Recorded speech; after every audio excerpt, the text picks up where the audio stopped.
আমি সংক্ষিপ্ত করার চেষ্টা করছি, কারণ আপনি খুব নির্দয় মানুষ, কখন যে মাইক বন্ধ করেন ঠিক নাই। আমি জীবনে এত ভয় পাই নাই কোথাও, এখন আপনার সামনে দাঁড়াইলে যে ভয় লাগে। কথা শেষ করার আগে, মৃত্যুর আগেও মানুষ মুখে একটু পানি দেওয়ার সুযোগ দেয়, আপনি তাও দেন না। এই প্রকল্পটি বাস্তবায়ন করতে গিয়ে সরকার, আওয়ামী লীগ সরকার 1700 কোটি টাকা ব্যয়, 17,000 কোটি টাকা ব্যয় করেছে। আজকে মরণ ফাঁদ, একই কারণে ঈদের দিনে এই দুর্ঘটনা। বিরোধী নেতা একটা দেখেছেন, এখানে গ্রেটার করছে কয়েক লক্ষ, মারা গেছে 1 লক্ষ লোকের কাছাকাছি। এই পর্যন্ত কিছু হয়নি। আমাদের নতুন যোগাযোগ মন্ত্রী বা সড়ক সেতু মন্ত্রীর সাথে দেখা হয়েছে, আমার মনে হয় তিনি ব্যাপারটা অনুভব করেছেন, কিন্তু জাতি হিসাবে এটা না দেখলে এই মরণ ফাঁদ থেকে রক্ষা পাওয়া যাবে না। ঢাকা কুমিল্লা মহাসড়ক সমাধানের জন্য ব্রিটিশ আমল থেকে রেল লাইন করতে চেয়েছিল। ধান খেতে রেল লাইন হয়েছে, ঢাকা কুমিল্লা রেল লাইন হয় নাই। ঢাকা কুমিল্লা রেল লাইন হইলে চট্টগ্রামের দূরত্ব কমে, ঢাকাটাই কুমিল্লা চট্টগ্রাম পর্যন্ত চলে যেতে পারে। চট্টগ্রাম থেকে কক্সবাজার রেল লাইন হয়েছে, ঢাকা কুমিল্লা হলে সংযোগ হয়, সংক্ষিপ্ত সময় যায়, এই রেল লাইন সফর হয়। মাননীয় স্পিকার, প্রতিবাদের মুখে গত সরকার সড়ক বিভাগের লোকদেরকে টাকা দিতে চেয়েছিল, ক্ষতিপূরণ। পত্রিকা আছে গত পরশু দিনের, 25,000 কোটি টাকা তহবিলে আছে শুনেছি। আমার এলাকার এই 16,000 লোকের মধ্যে যাদের লাশও আমরা পাইনি, ভর্তা পেয়েছি, ভর্তা, তাদের কোনো পরিবারকে 10 টাকাও দেওয়া হয় নাই। একটি অমানবিক মরণ ফাঁদ। 50 বছর যাবত লড়াই করছি, কিছুই করতে পারিনি। আশা ছিল এই সংসদ আসলে কিছু করব।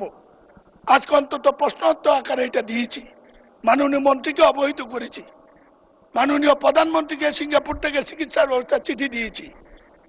আমার এখন কুমিল্লা যেতে ভয় লাগে, কি জবাব দেব?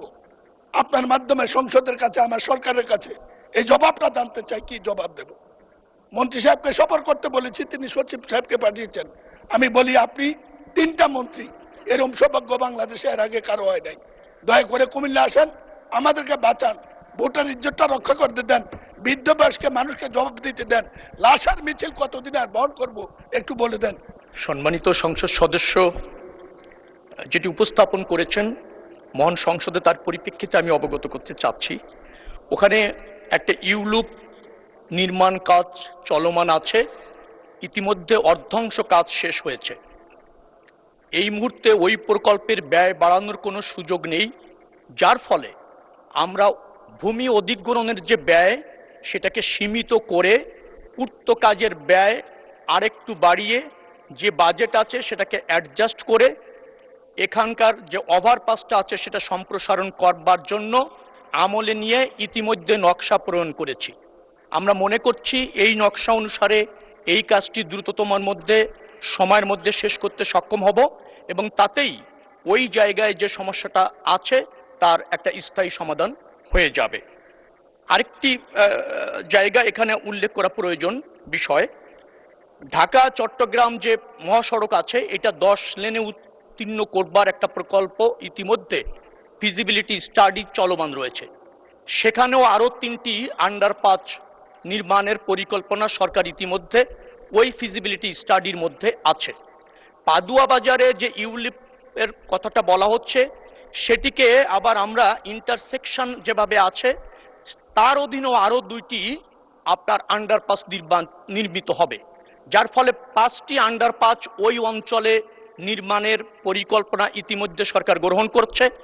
দ্রুততম সময়ের মধ্যে বিশদ নকশা আপনার প্রণয়নের কাজ চলছে।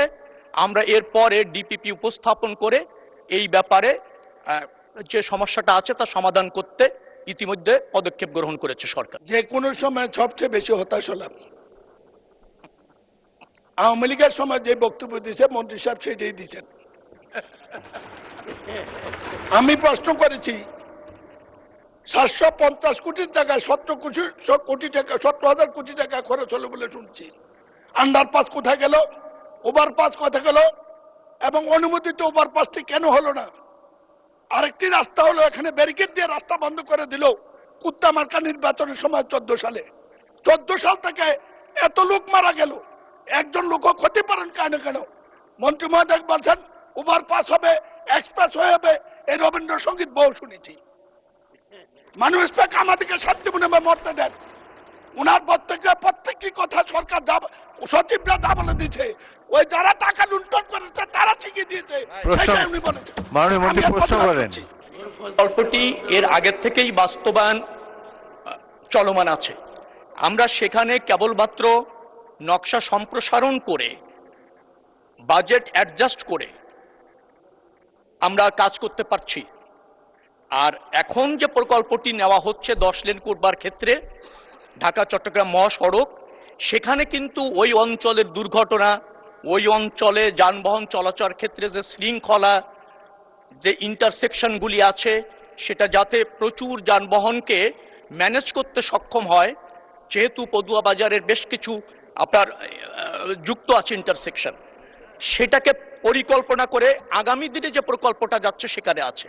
অর্থাৎ পূর্ববর্তী সরকারের আমলে যে প্রকল্পটা হয়েছিল সেই প্রকল্প যতটুকু সংশোধন করা দরকার ততটুকু আমরা করতে পারছি, এর বেশি ওই প্রকল্পে করা সম্ভব হচ্ছে না।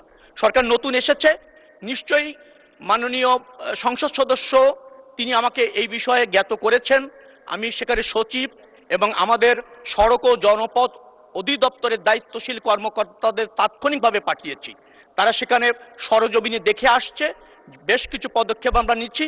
দ্রুততম সময়ের মধ্যে নিশ্চয়ই মাননীয় সংসদ সদস্য দৃশ্যমান কিছু দেখতে পাবেন।